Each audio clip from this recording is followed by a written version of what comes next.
Good morning everyone, नमस्कार, आदाब, सत श्री अकाल, वेलकम, सुस्वागतम। आ जाइए भाई, सभी लोग लाइव आ जाइए फटाफट से।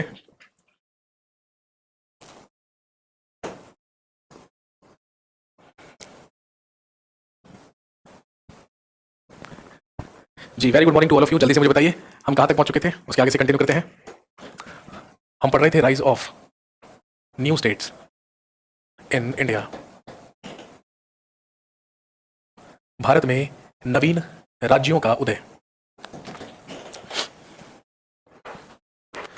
जी, जिसमें हम बात कर चुके थे हैदराबाद या दक्कन के निजामों के बारे में और राजपूत राज्य के बारे में हम बात कर चुके थे। चलिए कंटिन्यू करते हैं। This is absolutely live class. पिछले मंडे से हमने लाइव क्लास शुरू कर दी थी और मॉडर्न इंडिया के हम कई सारे टॉपिक्स कवर भी कर चुके हैं और रिसेंटली हम पढ़ रहे हैं rise of new states in India, Bharat में नवीन राज्यों का उदय। तो चलिए अगले राज्य के बारे में बात करते हैं। लिख लीजिए भरतपुर का जाट राज्य या जाट स्टेट ऑफ भरतपुर। भरतपुर का जाट राज्य या जाट स्टेट ऑफ भरतपुर।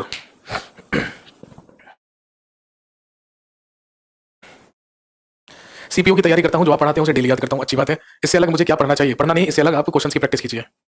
इसके अलावा आपको क्वेश्चंस की प्रैक्टिस करने की आदत डालनी चाहिए। घटना चक्र वगैरह या कोई भी जो बुक हो प्रीवियस ईयर्स की उठाइए और उसे क्वेश्चंस करने की कोशिश कीजिए। जितने ज्यादा क्वेश्चंस आप करेंगे उतना ज्यादा आपको फायदा मिलेगा। चलिए दोस्तों, आज हम बात करेंगे भरतपुर के जाट राज्य के बारे में। और दोस्तों ध्यान रखेंगे, दिल्ली, मथुरा और आगरा क्षेत्र या आगरा के समीप क्षेत्र के ही जो जमींदार हुए उन्हीं को क्या कहा गया? जाट कहा गया। ये सारे के सारे बेसिकली जमींदार हुआ करते थे जो किस क्षेत्र से या किस आसपास क्षेत्र से बिलोंग किया करते थे? दिल्ली, मथुरा और आगरा के ही क्षेत्र से बिलोंग किया करते थे। इनिशियली ये सारे के सारे जमींदार मुगलों के ही अधीन रहकर कार्य किया करते थे या जमींदारी किया करते थे। लेकिन ध्यान रखेंगे, वो सबसे पहला व्यक्ति जिसने मुगलों के खिलाफ विद्रोह करने की शुरुआत की, तो ध्यान रखेंगे जाटों की तरफ से मुगलों के खिलाफ सबसे पहला विद्रोह या सबसे पहला रिवोल्ट गोकुल नाम के जाट ने किया। ये कहलाता है गोकुल जाट। और ध्यान रखेंगे, औरंगजेब के शासनकाल में सबसे पहले जाटों ने 1669 में मुगल साम्राज्य या मुगलों के खिलाफ विद्रोह किया।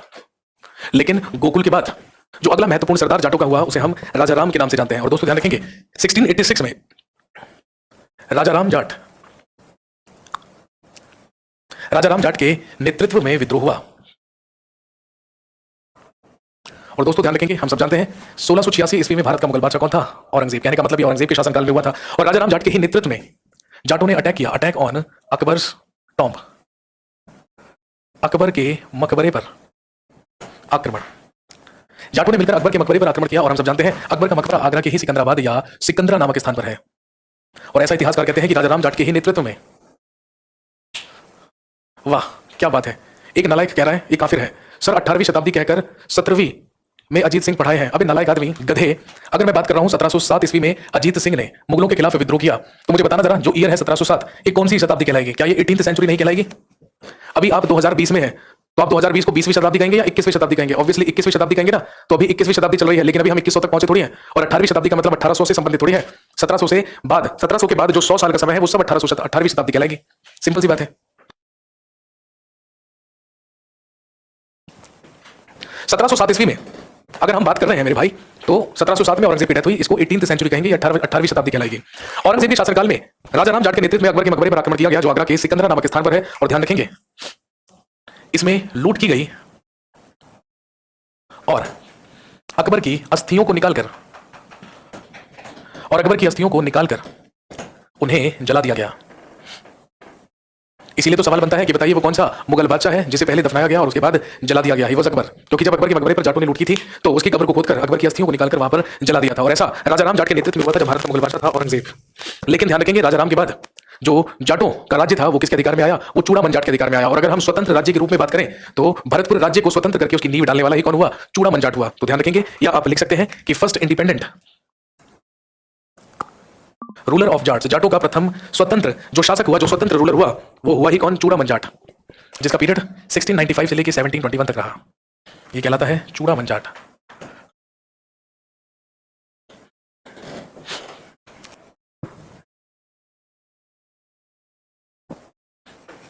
और इसी ने स्वतंत्र रूप से भरतपुर राज्य की नींव डाली और यहीं पर बनाया या बनवाया थीम का किला। यहीं पर इसने एक किले का निर्माण करवाया था जिसको थीम फोर्ट या थीम का किला कहा जाता है। 1721 ईस्वी तक चूड़ामन जाट ने यहां पर शासन किया। लेकिन ध्यान रखेंगे, 1721 में जयसिंह द्वितीय ने इस किले को जीता और चूड़ामन ने आत्महत्या की। हम सब जानते हैं मुगलों के ही अधीन सूबेदार हुआ करता था जयसिंह। 1721 ईस्वी में जयसिंह सेकंड या जयसिंह द्वितीय ने ही भरतपुर पर अटैक किया और जब भरतपुर पर अटैक किया तो थीम के किले को जीत लिया और इसी में हारकर चूड़ामन ने सुसाइड कर लिया या आत्महत्या कर ली। और दोस्तों ध्यान रखेंगे, चूड़ामन की मृत्यु के बाद जाट या भरतपुर राज्य की जो कमान थी वो संभाली किसने? अगला लिख लीजिए, बदन सिंह। 1721 से लेकर 1756 तक बदन सिंह। इसके बाद आया बदन सिंह 1721 से लेकर 1756 तक, जो कि चूड़ामन का भतीजा हुआ करता था और यही अगला भरतपुर का शासक बना।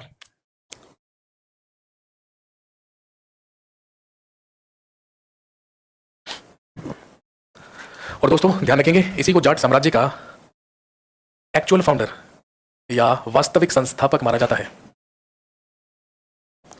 जब नादिर शाह का दिल्ली पर आक्रमण हुआ, और हम सब जानते हैं नादिर शाह ने 1739 में मोहम्मद शाह रंगीला के समय में दिल्ली पर आक्रमण किया था। दिल्ली पर नादिर शाह का आक्रमण, और नादिर शाह के आक्रमण से ही मुगल साम्राज्य दिल्ली में कमजोर हुआ और इसी का फायदा मिला किसको? बदन सिंह को। और इसी बदन सिंह ने मथुरा पर अधिकार किया। और ध्यान रखेंगे, नादिर शाह के हमले के बाद हम सब जानते हैं उसी का सेनापति अहमद शाह अब्दाली हिंदुस्तान में अटैक करने के लिए आया, और उस अहमद शाह अब्दाली का ही साथ किसको मिला? बदन सिंह को। तो आप लिख सकते हैं इसे अहमद शाह अब्दाली का भी साथ मिला।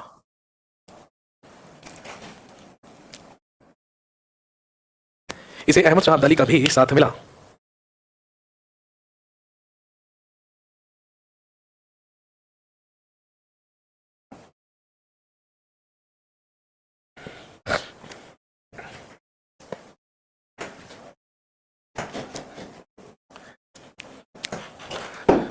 सत्रह सौ छप्पन में बदन सिंह की मृत्यु के बाद ध्यान रखेंगे 1756 में जाट राज्य की कमान मिली किसको?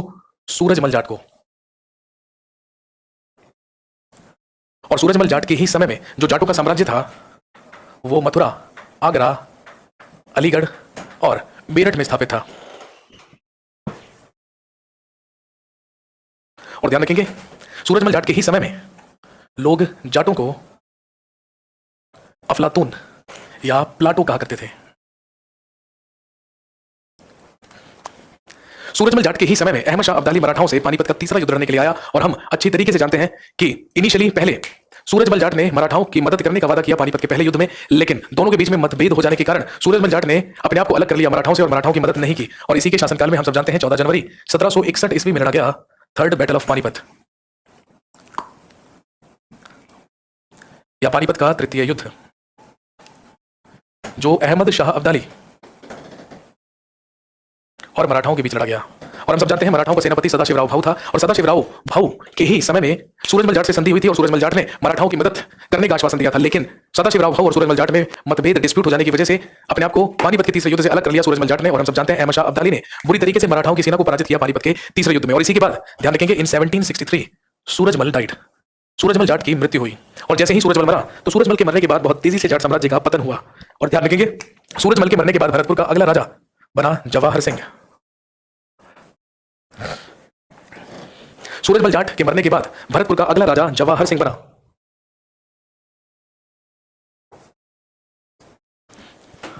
जवाहर सिंह के बाद रतन सिंह, केवल नाम याद रख लीजिए, एग्जाम में कोई इंपॉर्टेंस नहीं है। रतन सिंह के बाद नेहल सिंह।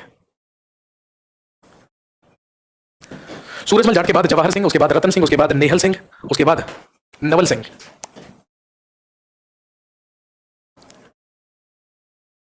और नवल सिंह के बाद अंतिम याद रखेंगे 1805 ईस्वी में अंतिम जाट रूलर हुआ रणधीर सिंह। और इसी रणधीर सिंह ने अंग्रेजों के अधीन या अंग्रेजों की अधीनता स्वीकार की। और दोस्तों ध्यान रखेंगे 1805 ईस्वी में पूरे के पूरे भरतपुर क्षेत्र पर भी अधिकार किसका हुआ? ब्रिटिशर्स का या अंग्रेजों का। क्योंकि हम सब जानते हैं 1803 ईस्वी में दिल्ली पर अधिकार कर लिया था अंग्रेजों ने, और दिल्ली के साथ साथ जाटों के भरतपुर राज्य पर भी अंग्रेजों का आधिपत्य 1805 ईस्वी तक हो चुका था। एक मिनट वेट करेंगे, कंटिन्यू करते हैं।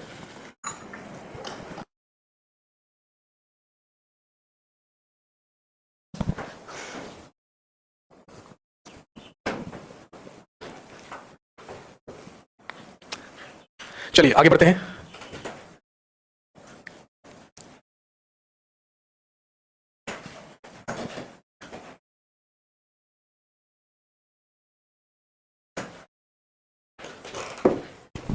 अगला लिखिए, रुहेल एंड बंगश पठान।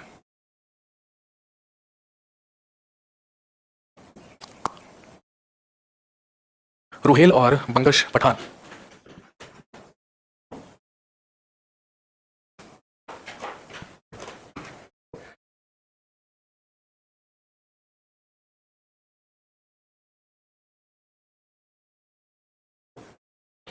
दोस्तों ध्यान रखेंगे 18वीं शताब्दी में या 18th सेंचुरी में गंगा घाटी के आसपास के क्षेत्र को रुहेलखंड कहा जाता था। और अगर इसके स्ट्रेच की बात करें या इसके विस्तार की बात करें, इसका विस्तार उत्तर में कुमाऊं से लेकर दक्षिण में गंगा तट तक था। इसी क्षेत्र को कहा जाता था रुहेलखंड। और यह क्षेत्र भी कभी मुगलों के अधीन हुआ करता था, लेकिन 18th सेंचुरी में इसे रुहेलखंड के नाम से जाना गया। और ध्यान रखेंगे इसकी स्थापना the founder of that state was Veer Daud. इसकी स्थापना वीर दाऊद नामक व्यक्ति के द्वारा की गई थी, who was basically an Afghan, जो एक अफगानी हुआ करता था। इसकी स्थापना वीर दाऊद नामक व्यक्ति के द्वारा की गई जो एक अफगानी था, और इसी का पुत्र हुआ अली मोहम्मद खान। और इन्हीं दोनों ने मिलकर इस रुहेलखंड की स्थापना की थी। तो आप कह सकते हैं जो वर्तमान में उत्तर प्रदेश का मुरादाबाद रामपुर क्षेत्र है, वही वो एरिया हुआ करता था जिसे रुहेलखंड कहा जाता था, और उसी की स्थापना वीर दाऊद और अली मोहम्मद खान के द्वारा की गई थी।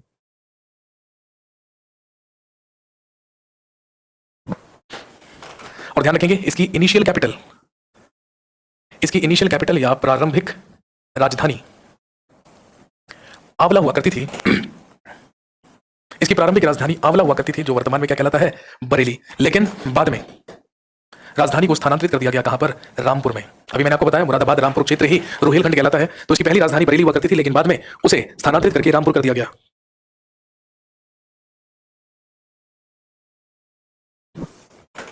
सत्रह सौ बयालीस में हाफिज रहमत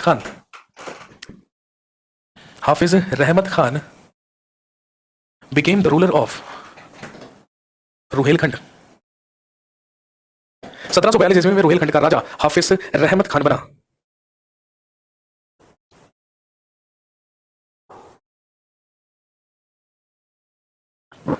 लेकिन ध्यान रखेंगे 1774 ईस्वी में बंगाल के गवर्नर जनरल वॉरेन हेस्टिंग्स के साथ संधि करी अवध के नवाब सुजाउद्दौला ने, और सुजाउद्दौला ने ही अंग्रेजों के साथ मिलकर रुहेलखंड पर आक्रमण कर दिया। और दोस्तों ध्यान रखेंगे हाफिज रहमत खान और सुजाउद्दौला के बीच में एक युद्ध लड़ा गया, जिसको मीरनपुर कटरा का युद्ध कहते हैं।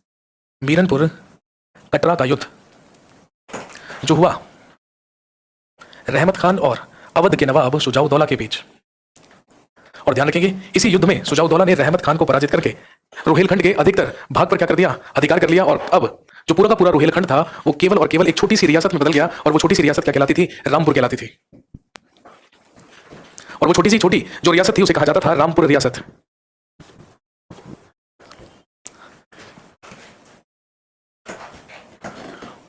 अब पूरा का पूरा रुहेलखंड बटा रामपुर रियासत में। और ध्यान रखेंगे रामपुर रियासत का उत्तराधिकारी या सक्सेसर किसको बना दिया गया, अली मोहम्मद खान के ही बेटे को। अली मोहम्मद खान जिसने स्थापना की थी रुहेलखंड की, उसी का एक बेटा था, उसी को रामपुर रियासत का उत्तराधिकारी बना दिया गया, जिसका नाम था फैजुल्ला खान। इसका नाम था फैजुल्ला खान।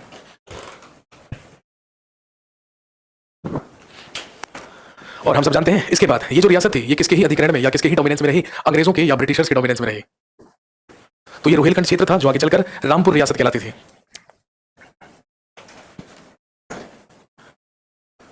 इसके बाद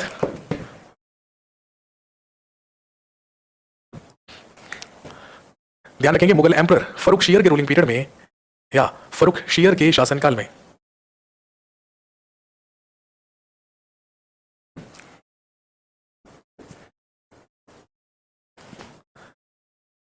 अलीगढ़ और कानपुर क्षेत्र में, जो वर्तमान का उत्तर प्रदेश में अलीगढ़ है और कानपुर है, इसी के बीच के पूरे क्षेत्र पर अधिकार किया मोहम्मद खान बंगश ने या मोहम्मद बंगश खान ने। मोहम्मद बंगश खान। और दोस्तों ध्यान रखेंगे इसी मोहम्मद बंगश खान ने स्वतंत्र बंगश पठान राज्य की स्थापना की। कहने का मतलब ये काम भी 18वीं शताब्दी में हुआ, क्योंकि हम ऑलरेडी पढ़ चुके हैं फरुखशियर का शासनकाल 1713 से लेके 1719 ईस्वी तक का था। गुलाम वंश का आधिकारिक रूप से अंतिम शासक कैमरूस को मानेंगे भाई, बिल्कुल ज्यादातर एग्जाम में जो पूछा गया है अंतिम सुल्तान गुलाम वंश का, तो आंसर कैमूर से ही होता है। लेकिन कुछ कुछ किताबों में कैकुबाद पर ही गुलाम वंश को खत्म कर दिया जाता है। तो मेरे मत से और मेरे हिसाब से तो भाई पूरा की पूरी तरीके से कैमूर को माना जाएगा अंतिम सुल्तान गुलाम वंश का। अलीगढ़ और कानपुर के क्षेत्र में स्वतंत्र बंगश पठान राज्य की स्थापना करने वाला हुआ मोहम्मद बंगश खान।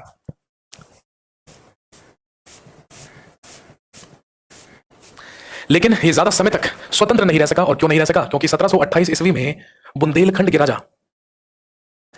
राजा छत्रसाल ने मराठों की मदद से इस पर आक्रमण करके अधिकार किया। तो दोस्तों हमने सबसे पहले बात कर ली दक्कन के निजामों के बारे में। ये सब नोट्स में नहीं है। एक गधा लिख रहा है ये सब नोट्स में नहीं है, तो क्या मैं यहाँ पे कराना बंद कर दूं? बता दे भाई। अगर नोट्स में नहीं है तो भगवान ने हाथ तो दिए ही होंगे और स्टेशनरी वाले ने पेन भी दिया होगा, पेपर भी दिया होगा। तो नोट कर ले यार, इसमें इतनी बड़ी बात क्या है जो यहाँ पर लिखकर भेजनी पड़ रही है? अरे अगर ये नोट्स में नहीं है तो यहाँ पे नोट कर ले, और अगर नोट्स में नहीं है तो तू छोड़ दे, तेरे एग्जाम में नहीं आएगा ये। 1728 ईस्वी में बुंदेलखंड का राजा हुआ करता था राजा छत्रसाल, जिसको मदद प्राप्त थी किसकी? मराठाओं की। तो बस ध्यान रखेंगे मराठाओं की ही मदद से छत्रसाल ने बुंदेलखंड के छत्रसाल ने अधिकार किया बंगश पठान राज्य पर और इसको अपने साम्राज्य में मिला लिया। इंग्लिश में लिखिए या फिर बोल दीजिए। अगर मैं इंग्लिश में बोल दूंगा तो क्या आप अपने उसको सुनकर लिख लेंगे? अगर आप इंग्लिश मीडियम के स्टूडेंट अपने आप को समझते हैं तो अगर आपको कहानी समझ में आ गई तो आप अपने आप से खुद से लिख सकते हैं, क्योंकि मैंने कोई बड़ी हाई-फाई चीज नहीं लिखी। सिर्फ और सिर्फ आपको ये लिखना है कि king Chhatrasal of Bundelkhand attacked on Bangash Pathan state with the help of Marathas and conquered that. सिर्फ इतनी सी बात लिखनी है। और अगर इतनी सी बात आप खुद से नहीं लिख पा रहे हैं मेरे भाई मेरे दोस्त, इसका मतलब यह है कि आप इंग्लिश मीडियम के स्टूडेंट ही नहीं है। अपना मीडियम तुरंत चेंज कर दीजिए। गलत दिशा में जा रहे हैं, गलत ट्रैक पर गाड़ी दौड़ रही है। अगर 10वीं क्लास तक हिस्ट्री इंग्लिश में पढ़ ली है तो इसका मतलब ये नहीं है कि आप इंग्लिश मीडियम के स्टूडेंट बन गए। नहीं, इंग्लिश मीडियम का स्टूडेंट वो होता है जिसे इंग्लिश लैंग्वेज आती है। और अगर आपको अंग्रेजी लैंग्वेज नहीं आती है तो भूल जाइए, फिर तो आप हिंदी मीडियम वाले हैं। उर्वशी कह रही है can you write in a little bit bigger words? No Urvashi, I am really sorry, I can not write bigger than that. लेकिन आई होप जो मैं पढ़ा रहा हूं वो आपको कानों में साफ साफ सुनाई दे रहा होगा। अगर आपको मुझे बुंदेलखंड की स्पेलिंग भी लिखवानी पड़ेगी, छत्रसाल मराठाओं की भी स्पेलिंग लिखवानी पड़ेगी, धिक्कार है फिर हिंदुस्तानी होने पर। मोदी जी ने कल क्या कहा? आत्मनिर्भरता। पहचानिए अपने आप को, अपने अंदर की प्रतिभा को पहचानिए और बनिए सेल्फ डिपेंडेंट, आत्मनिर्भर। किसी पर भी निर्भर रहने की जरूरत नहीं है। कल मोदी जी आधे घंटे तक चीख चीख कर समझा कर गए हैं, किसी को बात समझ में नहीं आई। सेल्फ डिपेंडेंट, आत्मनिर्भरता की बात की। कल मोदी जी ने आधे घंटे की स्पीच में लगभग 1000 बार आत्मनिर्भरता कहा। तो क्या आप नहीं समझे? आत्मनिर्भरता का मतलब है अब आप सेल्फ डिपेंडेंट बन जाइए, अब आप अपने मालिक खुद हैं। कोई आपको कोरोना से बचाने के लिए नहीं आएगा, आप खुद कोरोना से बचाइए अपने आप को। कोई भी चाइना से सामान लेकर नहीं आएगा, खुद सामान बनाइए और खुद उसको कंज्यूम कीजिए। Make in India, made in India, ये मोदी जी कल हमें बता के गए हैं। ऐप प्रॉब्लम कर रहा है भाई, इसके लिए मैं मैनेजमेंट को बोल दूंगा, बिल्कुल बोल दूंगा। चलिए आगे बढ़ते हैं और अब हम बात करते हैं सिख स्टेट या सिख राज्य के बारे में।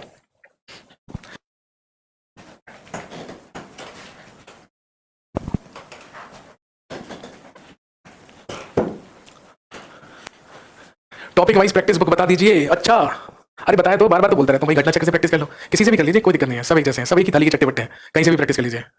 वीडियो चलते चलते रुक रही है, ईंधन डालिए उसमें, थोड़ा सा फ्यूल डालेंगे तो चलेगा।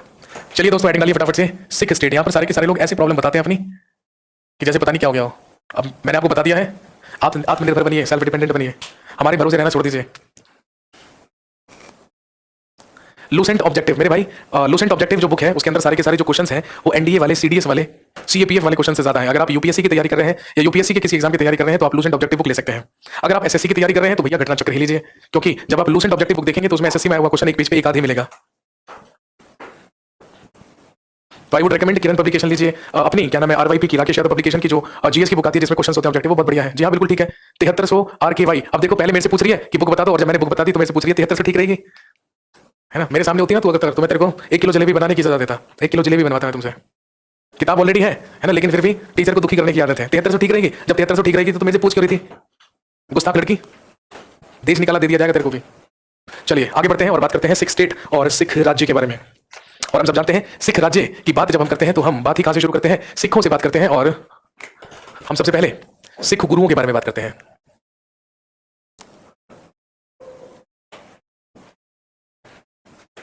और आप अच्छी तरीके से जानते हैं गुरु नानक देव से लेकर गुरु गोविंद सिंह तक सिखों के 10 गुरु हुए हैं, उनके बारे में हम बात पढ़ेंगे। उसके बाद हम बात करेंगे स्वतंत्र सिख स्टेट या पंजाब स्टेट के बारे में, जिसकी स्थापना महाराजा रणजीत सिंह के द्वारा की जाएगी और महाराजा रणजीत सिंह का ही आखिरी उत्तराधिकारी होगा दलीप सिंह।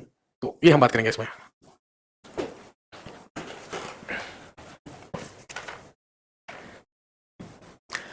सबसे पहले लिख लीजिए गुरु नानक।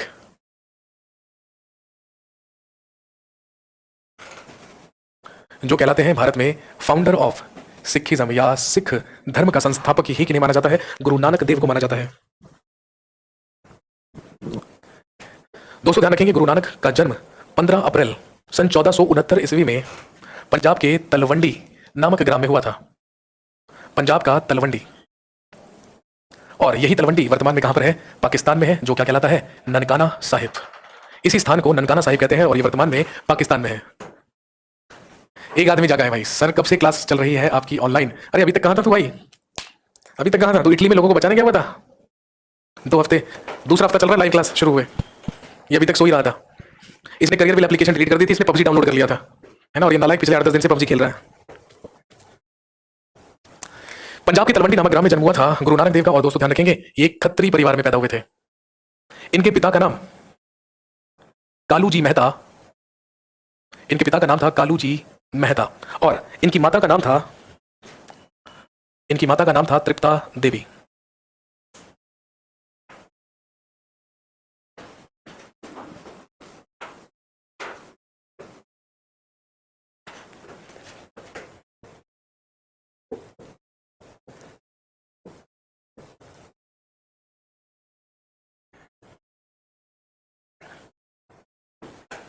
और दोस्तों ध्यान रखेंगे, इनकी डेथ 1539 में पंजाब के करतारपुर में हुई थी, जिसे क्या कहा जाता है? डेरा बाबा कहा जाता है। अगर हम बात करें गुरु नानक देव के बारे में तो ध्यान रखेंगे, he was contemporary to Sikandar Lodi, Ibrahim Lodi and Babur. ये लोदी वंश के सुल्तान सिकंदर लोदी, इब्राहिम लोदी और मुगल वंश के संस्थापक बाबर के समकालीन थे।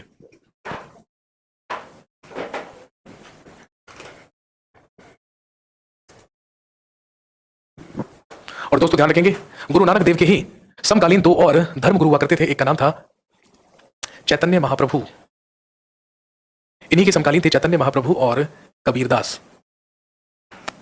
और दोस्तों ध्यान रखेंगे, मरने से पहले गुरु नानक देव ने अपने ही एक शिष्य जिनका नाम था लहना, इनके ही एक डिसाइपल, इनके ही एक शिष्य थे जिनका नाम लहना था। और ध्यान रखेंगे, इन्हीं लहना को इन्होंने अपना उत्तराधिकारी घोषित किया था। और यही लहना नाम के शिष्य ही प्रसिद्ध हुए किस नाम से? गुरु अंगद देव के नाम से। यही कहलाते हैं गुरु अंगद देव, जो सिखों के दूसरे गुरु माने गए।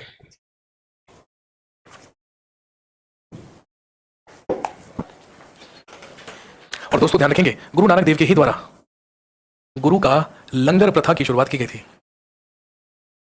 इन्होंने ही गुरु का लंगर प्रथा की शुरुआत की थी। और हम सब जानते हैं, आज भी जब हम गुरुद्वारों में विजिट करते हैं तो वहां पर अभी भी लंगर प्रथा चलती है और अभी भी प्रसाद के रूप में लोग वहां पर लंगर ग्रहण करते हैं, लंगर का सेवन करते हैं। तो भक्ति आंदोलन के ही तीनों महान संत हुए हैं, गुरु नानक देव भी, उधर कबीरदास जी भी और चैतन्य महाप्रभु भी। ये तीनों एक दूसरे के समकालीन या कंटेम्परेरी हुआ करते थे। और अगर रूलर्स के बारे में बात करें तो इन्हीं के कंटेम्परेरी सिकंदर लोदी, इब्राहिम लोदी और बाबर हुआ करता था। खत्री क्या है सर? मेरे भाई, जाति, कास्ट होती है खत्री, कास्ट जाति है ये, जो किस वर्ण में आती है? क्षत्रिय में। तो आप कह सकते हैं कि ये जन्म से क्षत्रिय वर्ण के ही खत्री हुआ करते थे। लंगर मीन्स मेरे भाई, जब हम गुरुद्वारों में जाते हैं ना तो वहां पर भरपेट फ्री में खाना मिलता है। मैं तेरी भाषा में समझा देता हूं, अगर तू गुरुद्वारे में जाएगा और अगर तेरे को भूख लगी है तो जितना मर्जी खाना खा ले, जैसे कोई पैसे चार्ज नहीं करे जाएंगे, उसी को लंगर कहते हैं। हमारे हिंदू धर्म के अनुसार मंदिरों में भंडारा होता है जैसे, बिल्कुल वैसे ही तो सिखों में उसे लंगर कहा जाता है। भाई आप सब जानते हैं कि अभी लॉकडाउन की स्थिति है, तो मैं खासकर अगर उत्तर भारत की, दिल्ली की और उत्तर भारत की बात बताऊं तो जितने भी गुरुद्वारे हैं सब में जो सिख कम्युनिटीज हैं वो क्या कर रही हैं? एक दूसरे की मदद कर रही है, गरीबों की मदद कर रही है। तो जैसे आपने सुना होगा अमृतसर में गोल्डन टेंपल है, हरमिंदर साहिब, तो वहां पर आप कभी भी जाएंगे, वहां पर 24 आवर्स आपको लंगर मिलेगा। लंगर का मतलब आपको भोज मिलेगा। गुरुमुखी लिपि का आरंभ इन्होंने किया? जी नहीं, बिल्कुल भी नहीं। अनुष्का शर्मा जी, जो गुरुमुखी लिपि थी उसकी शुरुआत करने वाले गुरु अंगद देव थे, इन्होंने शुरू की थी गुरुमुखी लिपि, गुरु नानक देव ने नहीं।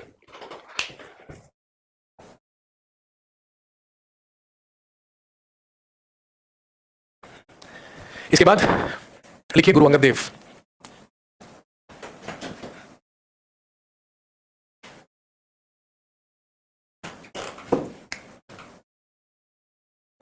गुरु अंगद देव जो सिखों के गुरु रहे 1539 से लेकर 1552 तक।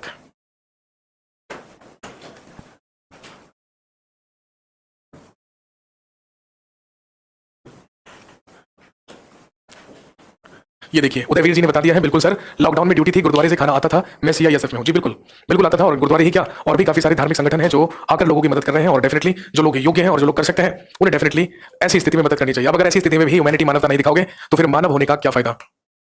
फिर तो हम लोग जानवर ही ठीक थे। ये तो आप अच्छी तरीके से जानते हैं। गुरु अंगद देव, दोस्तों ध्यान रखेंगे, मैंने अभी आपको बताया इनका वास्तविक नाम लहना था। ये शिष्य हुआ करते थे किसके? गुरु नानक देव के। इन्होंने ही लंगर प्रथा को स्थायी किया था। या लंगर प्रथा को नियमित करने का श्रेय भी किसका जाता है? गुरु अंगद देव को जाता है। इन्होंने ही गुरुमुखी स्क्रिप्ट या गुरुमुखी लिपि का आविष्कार किया था। और आप सब जानते हैं गुरुमुखी लिपि में ही क्या लिखी जाती है?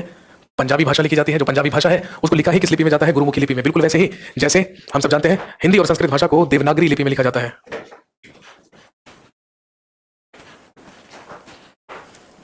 सिख धर्म की स्थापना कब हुआ था? क्या पूछ रहा है भाई ये? कहां से लाया ये सवाल? कुछ भी पूछ लेते हो यार। अबे व्हाट्सएप इंस्टाग्राम थोड़ी है ना? तो मोदी जी यूट्यूब पे लाइव थोड़ी है कि नीचे कुछ भी लिख के भेज दोगे। तो सोच तो लिया करो क्या पूछ रहे हो मेरे भाई। सिख धर्म की स्थापना होगी जब खालसा पंथ स्थापित होगा 1699 में। उसके बाद ये कहलाएगा खालसा पंथ और आगे चलकर यही खालसा पंथ क्या कहलाएगा? सिख धर्म। अभी कोई अलग से सिख धर्म नहीं है, अभी सारे के सारे हिंदू हैं। गुरु नानक देव भी हिंदू हैं, गुरु अंगद देव भी हिंदू हैं, लेकिन वो एक अलग तरीके का भक्ति आंदोलन चला रहे हैं, उसका प्रचार कर रहे हैं, जो आगे चलकर क्या बनेगा? सिखिज्म बनेगा। इन्होंने ही पंजाबी भाषा लिखी जाती है गुरुमुखी लिपि में, उसका आविष्कार किया था गुरु अंगद देव ने। और दोस्तों ध्यान रखेंगे 1540 में बिलग्राम या कन्नौज का युद्ध हारा था। आप सब जानते हैं हुमायूं। हमने पढ़ा है कि हुमायूं को शेरशाह सूरी ने पहले 1539 में चौसा के युद्ध में हराया था और उसके बाद बिलग्राम या कन्नौज के युद्ध में हराकर ही उसने भारत से मुगल साम्राज्य खत्म किया था और हुमायूं को भेजा था वापस निर्वास काल में। और बिलग्राम युद्ध या कन्नौज के युद्ध में हारा कौन? हुमायूं। और हारने के बाद हुमायूं मिलने ही किससे गया था? गुरु अंगद देव से। कहने का मतलब जो गुरु अंगद देव थे वो हुमायूं के समकालीन थे और गुरु अंगद देव से ही आशीर्वाद लेने अपने समय में कौन गया था? हुमायूं गया था।